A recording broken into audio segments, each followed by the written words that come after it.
بێگومان ئەگەر یەکگرتووی هەبێت لە ناو ڕێزەکانی گەلی کوردە هەموو ئاواتەکانی کوردێتەتی ئەمە ئەم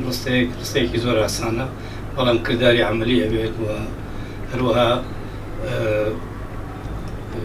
تێگەیشتێکی تەواوی لە نێولایەنە سیاسەکانەکەەوە یەکگرن تەنها بە یەکگرتن دەگەینە ئەمەش وەروەها ڕاپەڕین سەلماندی بۆ هەموو جیهان کە گەلی کورد ژێردەستەی قوڵ ناکات وەتینی ئازادی و دیموکراسی و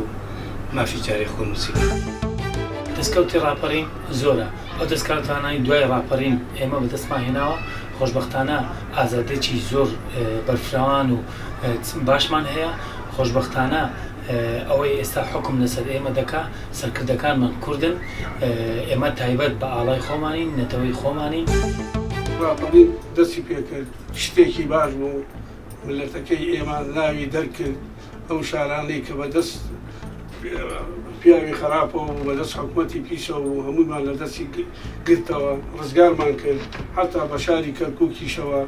ڕاپەڕین شتێکی وا بوو مێژوویەکی چاکی بۆ کورد پێکێنا ئامانجی ڕاپەڕین گەیشتە دەست هەموو کوردەکان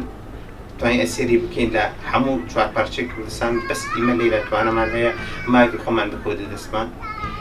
بڕواکە مافەکانمان گەیە حەدی خۆی بەس نیازمان هەیە شتێک زیاتر بەخۆ دەژێر دەست